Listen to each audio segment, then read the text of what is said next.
Nimekuona Mheshimiwa Ado Shaibu Ado. Mheshimiwa Spika, nakushukuru kwa kuniruhusu niulize swali la nyongeza. Kwa kuwa kituo kikuu cha polisi cha wilaya ya Tunduru ni kikongwe na kidogo, katika mazingira ambayo yanalazimisha sisi akina Ado ambao huitwa mara kwa mara pale kuhojiwa, tumewashuhudia makamanda wetu wakiwa wanaendesha mahojiano ndani ya chumba kimoja kwa watuhumiwa zaidi ya mmoja, hali ambayo inaondosha kabisa weledi.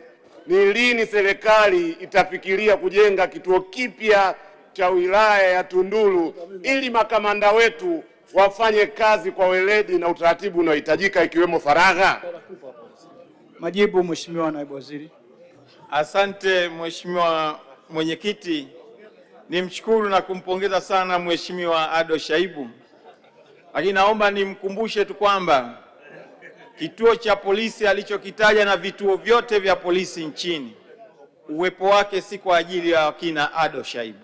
Ni kwa ajili ya wale wote ambao watakuwa wanahalifu sheria za nchi.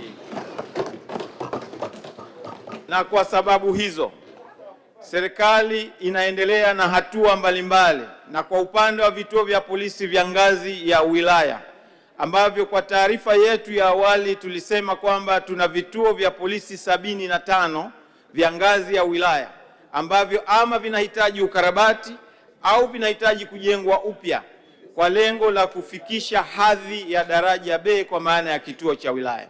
Kwa hiyo na kituo cha wilaya ambayo Mheshimiwa Ado Shaibu amekitamka nacho kipo kwenye mpango huo, na kadri ya hali ya upatikanaji wa fedha tutaendelea kujenga vituo hivyo. Mheshimiwa Mwenyekiti, naomba kuwasilisha.